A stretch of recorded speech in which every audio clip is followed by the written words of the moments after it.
परमेश्वर चाहते हैं कि हम मनुष्यों का चाल चलन, जिसे हम चरित्र या आचरण कहते हैं, वो परमेश्वर की योग्य अथवा मसीह के सुसमाचार के योग्य हो। जब तक हमारे अंदर आदि माता पिता से प्राप्त पापी स्वभाव रहेगा और हम स्वयं अपनी इच्छा अनुसार जिएंगे अथवा हमारा अगुआ शैतान होगा, तो हम कभी भी परमेश्वर की योग्य चाल नहीं चल सकते हैं, क्योंकि हमारा व्यवहार, हमारी बोली, हमारा उठना, सुनना, चलना, फिरना सब शैतान की योग्य होगा। जैसे सामरी स्त्री ने जब प्रभु यीशु को उद्धारकर्ता के रूप में नहीं जाना था, तब तक उसका चरित्र बहुत ही बिगड़ा हुआ था, किंतु मसीह को जानने के बाद उसका चरित्र मसीह के योग्य हो गया। आमीन। मेरे प्रिय भाई बहनों, आप सभी को प्रभु यीशु के नाम में जय मसीह की। प्रियो, आइए हम प्रभु को फिर से इस शाम के बेले में, इस रात्रि के बेले में प्रभु को धन्यवादित करेंगे और प्रभु से प्रार्थना करेंगे। प्रियो, आज बहुत से लोग मसीह में चलते हैं और उस पर विश्वास करते हैं, लेकिन उनका जो चाल चलन रहता है वो पहले के जैसे रहता है। जैसे हम लोगों को पूर्वज पहले सिखाते थे, उसी प्रकार हम चलते हैं। लेकिन हमारा पिता चाहता है कि आपका जो चाल चलन हो, जो आपका स्वभाव हो, वो यीशु मसीह के जैसे होने पाए। तो प्रियो, आज हम प्रभु के वचन से सीखेंगे और प्रभु से प्रार्थना करेंगे कि हमारा जो चाल चलन है, हमारा स्वभाव है, परमेश्वर हम लोग के आज इस चाल चलन को, स्वभाव को बदलने पाए। तो प्रियो, आइए हम प्रभु से प्रार्थना करेंगे और एक वचन से सीखेंगे कि प्रभु आज हमें इस रात्रि के बेले में क्या सिखाता है। पढ़ेंगे फिलिपियों 1:27 में लिखा है, केवल इतना करो कि तुम्हारा आचरण मसीह के सुसमाचार के योग्य हो, जिससे चाहे मैं आकर तुम्हें देखूं अथवा दूर रहूं, मैं तुम्हारे विषय में यही सुनूं कि तुम आत्मा में स्थिर हो। आमीन। प्रियो, परमेश्वर का वचन हमें सिखाती है और कहता है कि केवल इतना करो कि तुम्हारा आचरण मसीह के सुसमाचार की योग्य हो। जो परमेश्वर का सुसमाचार हमें सिखाया जाता है, जो हमें उसकी विधि बताया जाती है, जो उसकी आज्ञा को हमें सुनाया जाता है, वो कहता है कि अगर उसके सुसमाचार हम लोगों के जीवन में हो, जिससे चाहे मैं आकर तुम्हें देखूं अथवा दूर रहूं, मैं तुम्हारे विषय में यही सुनूं कि तुम आत्मा में स्थिर हो। परमेश्वर यीशु मसीह हम लोगों को सिखाता है और कहता है कि मैं आकर तुम्हें देखूं अथवा दूर रहूं। प्रियो, हमारा चाल चलन, हमारा विश्वास परमेश्वर पे ऐसा स्थिर रहना चाहिए कि परमेश्वर हमें न देखे भी तो और हमसे दूर भी रहे तो दूसरे लोग उसको बताएं, दूसरे लोग कहें, परमेश्वर यही सुने कि तुम परमेश्वर के आत्मा में स्थिर हो। यानी आप परमेश्वर में दृढ़ता के साथ, मजबूती के साथ उसकी आज्ञा के अनुसार चल रहे हैं। परमेश्वर आपको देख भी नहीं रहा है तो भी सुने आपके नाम को कि आप सच में परमेश्वर के साथ चलने वाले हैं, आप परमेश्वर के साथ चलते हैं। तो प्रियो, हमारा परमेश्वर वो प्रसन्न होता है, क्योंकि प्रियो, परमेश्वर चाहता है कि आपका जो जीवन हो परमेश्वर के जैसे हो। हमारा पिता यीशु मसीह बहुत ही नम्र स्वभाव का था, दीन था, एक दूसरे पे दया करने वाला था, भला करने वाला था। उसी प्रकार परमेश्वर यही चाहता है प्रियो कि हमारा जीवन वो परमेश्वर यीशु मसीह के समान हो, हमारा चरित्र यीशु मसीह के जैसे हो, ताकि हम लोग चले तो जाने कि सच में ये परमेश्वर यीशु मसीह के बेटे बेटियां हैं। प्रियो, हमारा पिता यीशु मसीह है और हमारा पिता कभी नहीं चाहता है कि आप गलत रास्ते पर जाएं, आप गलत काम करें। हमारा पिता चाहता है कि आप एक अच्छे काम करिए, ताकि आप एक अच्छी पढ़ाई करिए, कि आप एक अच्छी नौकरी पाइए। उसी प्रकार हमारा स्वर्गीय पिता है जो आपको चाल चलन सिखाता है, आपको व्यवस्था देता है, अपनी आज्ञा को आपको बताता है, अपनी विधि को आपके जीवन में लागू करना होगा। क्योंकि परमेश्वर की जो वचन है, जो उसका आज्ञा है, जब तक हम उसके अनुसार नहीं चलेंगे, परमेश्वर की हम बेटे बेटियां नहीं कहलाएंगे। इसलिए प्रिय, परमेश्वर यीशु मसीह पे भरोसा विश्वास करिए। वचन हमें बताता है कि हमारा आचरण मसीह के योग्य हो। क्योंकि जैसे एक क्रिकेटर बनने के लिए, आप जानते हैं, संसार में देखे होंगे कि जैसे क्रिकेटर बनने के लिए सुबह उठकर दौड़ना पड़ेगा, व्यायाम करना पड़ेगा, अधिक अभ्यास करना पड़ेगा, उसके बाद वैसी योग्यता हम में आ सकती है। हमें भी वैसे ही परमेश्वर के साथ चलना होगा, हमें परमेश्वर के साथ दौड़ना होगा, तभी आप परमेश्वर के योग्य होंगे, आप परमेश्वर के जैसे बन सकते हैं। ऐसे ही मसीह के योग्य चाल चलने के लिए सर्वप्रथम यीशु मसीह पर विश्वास करके चलना, फिरना, बोलना, व्यवहार और स्वभाव सब मसीह जैसा होगा। यदि कोई कहता है मैंने मसीह को ग्रहण कर लिया, किंतु व्यवहार कटुता का है, मुंह में झूठ बोलना, मुंह फुलाना, क्रोध करना, चरित्र सही न होना इत्यादि ही मसीह के योग्य चाल नहीं है। प्रियो, हम मसीह के साथ चलते हैं, लेकिन हमारे जीवन में हम परमेश्वर यीशु मसीह को, सच्चे पिता को ग्रहण नहीं करते हैं।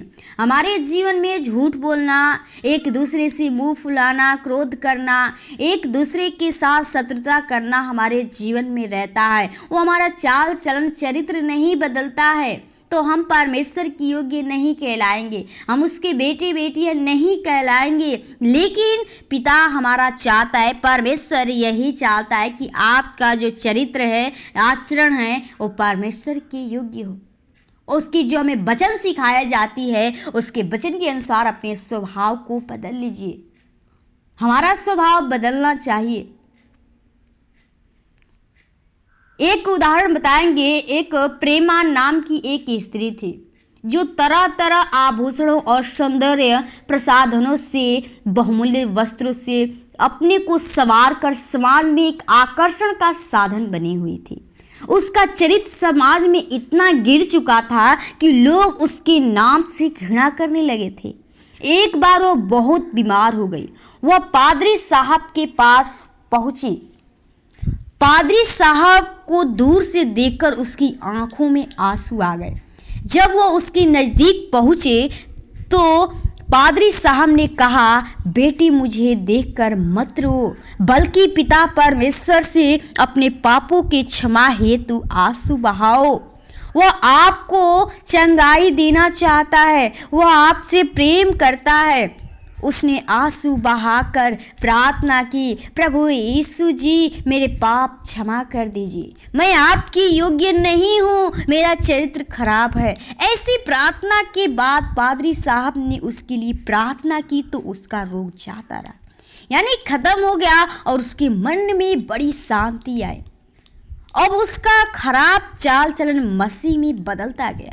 जैसे पहले लोग उसके पास धन लेकर आते थे, वैसे ही एक आदमी बड़ी मोटी रकम लेकर आया। उसने उसके दरवाजे में बहुत देर तक घंटी बजाई और उसने दरवाज़ा नहीं खोला। वह अंदर घुटने केवल आंसू से प्रार्थना कर रही थी। बाहर निकली तो उसने उस आदमी से कहा, मैं क्षमा चाहती हूँ, मेरे प्रभु यीशु ने मेरे सारे पापों को अपने लहू से धोकर मुझे नया कर दिया है, नया जीवन दिया है, जिसे मैं अब खोना नहीं चाहती हूँ, और उस प्रभु यीशु की इच्छा अनुसार अपना जीवन व्यतीत करना चाहती हूँ। अब उसका जीवन चरित्र मसीह के योग्य हो गया था। प्रियो, जो स्त्री थी परमेश्वर यीशु मसीह के सामने अपने चाल चलन को, चरित्र को बदल ली और परमेश्वर में लीन हो गई। उसके काम को पूरा करने लगी और प्रभु से प्रार्थना करने लगी और प्रभु उसकी प्रार्थना को सुना, उत्तर दिया और उसके जीवन को एक नया जीवन कर दिया। प्रियो, इससे वचन से हमें यही सीखना है कि परमेश्वर हमें जीवन को बदलना चाहता है। हमारा चाल चलन जो पहले था उसको छोड़िए, क्योंकि परमेश्वर आपको उस संसार से निकाल ले आया है और चाहता है कि आपका जो अब चाल चलन हो परमेश्वर की योग्य चले। परमेश्वर के साथ चलिए, परमेश्वर आपके जीवन को सचमुच एक नया करता जाएगा। जैसे एक वृक्ष होता है, जब उसका पुराने पत्ते झड़ जाते हैं तो एक नए पत्ते ऐसे उगते हैं जिसे देखने में कितना अच्छा लगता है, वो लहलहाता रहता है। उसी प्रकार प्रियो, हमारा जीवन परमेश्वर जब तक नहीं करेगा, हम परमेश्वर के योग्य नहीं बनेंगे तो हमारे जीवन में वो गलत विचार, गलत काम, झूठ बोलना, सारा चीज़ हमारे अंदर रहेगा और हम परमेश्वर के योग्य नहीं हो पाएंगे। इसलिए अपने मन को बदलिए, अपने चाल चलन को बदल दीजिए। प्रभु का वचन हमें क्या सिखाया जाता है उसके अनुसार चलना सीखिए। प्रभु आपको आशीष करेगा, आपके जीवन में अद्भुत अद्भुत काम करेगा। आपकी बीमारी भी खत्म होगी, क्योंकि जो स्त्री थी बहुत ही उसका चाल चलन खराब था, लेकिन परमेश्वर के सामने अपने आप को पश्चाताप कर ली, वो बीमार पड़ गई। उसी प्रकार आप भी अपने जीवन को बदलिए। परमेश्वर आपके जीवन में आना चाहते हैं, आपके जीवन को एक अनंत जीवन देना चाहते हैं। तो आप परमेश्वर यीशु मसीह पे भरोसा विश्वास करिए। प्रभु आपके जीवन में आएंगे और आपके जीवन में अद्भुत अद्भुत काम करेंगे। प्रभु आपको इस वचन के द्वारा आशीष करे और आइए हम प्रभु से प्रार्थना करें ताकि आपका जो चाल चलन हो बदलने पाए। तो आइए हम प्रभु के चरणों में चलते हैं। धन्यवाद धन्यवाद ओ सृष्टिकर्ता, उद्धारकर्ता, जिनके स्वामी खुदा, आदि अंत अल्फा ओमेगा, राजाओं के राजा, प्रभु के प्रभु। खुदा हम बड़ी नम्रता दीनता के साथ तेरे महान चरणों में आती हूँ खुदा, जो तूने हम लोग को पल पल बचा संभाल के रखा और फिर से हमें इस रात्रि के बेले में, इस शाम के बेले में अपने आप से बातचीत करने का सुनहरा मौका दिया। पिता, आपको जितना धन्यवाद करूँगी बहुत ही कम है। खुदा धन्यवादित करती हूँ प्रियजनों के लिए प्रभु, जितने लोग भाई बहन तेरे उपस्थिति में बैठे हुए प्रभु, तो उससे प्रार्थना विनती कर रहे हैं प्रभु जी, तेरी प्रार्थना को सुन रहे हैं प्रभु, तेरे वचन को सुन रहे हैं प्रभु। हर एक के जीवन में प्रभु वो तेरा वचन कार्य करने पाए प्रभु, हर एक के हृदय में तेरा वचन कार्य करने पाए, हर एक के जीवन को प्रभु वो तेरा वचन गूदे गूदे को छेदने पाए। हर एक के जीवन में तू अद्भुत काम कर प्रभु। जो भाई बहन का जीवन प्रभु, वो जो चाल चलन, वो जो चरित्र है, स्वभाव है खुदा, वो शैतान उनको अपने बस में करके रखा है। वो बुरी बातों में वो झूठ बोलना सिखाता है, मुंह खोलना सिखाता है,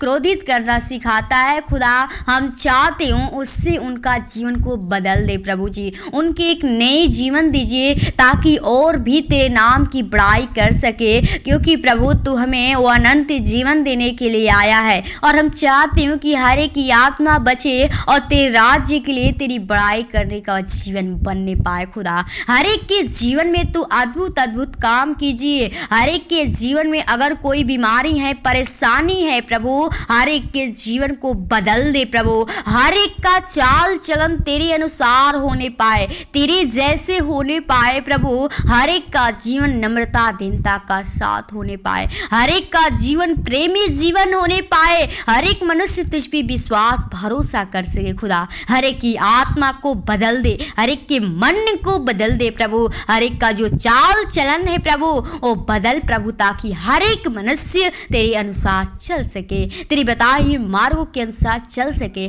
और तेरी बड़ाई स्तुति महिमा करने पाए खुदा। हर एक के जीवन में तो अद्भुत अद्भुत काम कीजिए प्रभु, ताकि हर एक मनुष्य तुझ पे भरोसा विश्वास कर सके प्रभु जी। ओ प्रभु, जिसके जीवन में जो बीमारियां हैं, परेशानियां हैं, वो रोग है खुदा, हम चाहती हूँ प्रभु जी बीमारी रोग यीशु के नाम से खत्म होने पाए, तेरे पवित्र आत्मा तेरे सामर्थ तेरी आग होने पाए। हर एक के जीवन में तेरे पवित्र आत्मा सामर्थ चाहते प्रभु जी। हर एक के जीवन को बदल दे प्रभु, हर एक के जीवन को प्रभु तू प्रभु शुद्ध कर, पवित्र कर प्रभु अपने लहू के द्वारा, और एक नया जीवन दे, ताकि हर एक मनुष्य का जीवन एक नए पत्ते के समान ओ प्रभु लहलहाता रहे प्रभु जी। उनके जीवन में ओ हरियाली दे, ओ सुख शांति आनंद दे, ताकि वो भी तेरे नाम की बड़ाई कर सके, तेरे नाम की बड़ाई, तेरी महिमा स्तुति कर सके खुदा। हर एक के जीवन में सुख शांति चैन दीजिए, ताकि हर एक मनुष्य तुझको विश्वास भरोसा कर सके खुदा।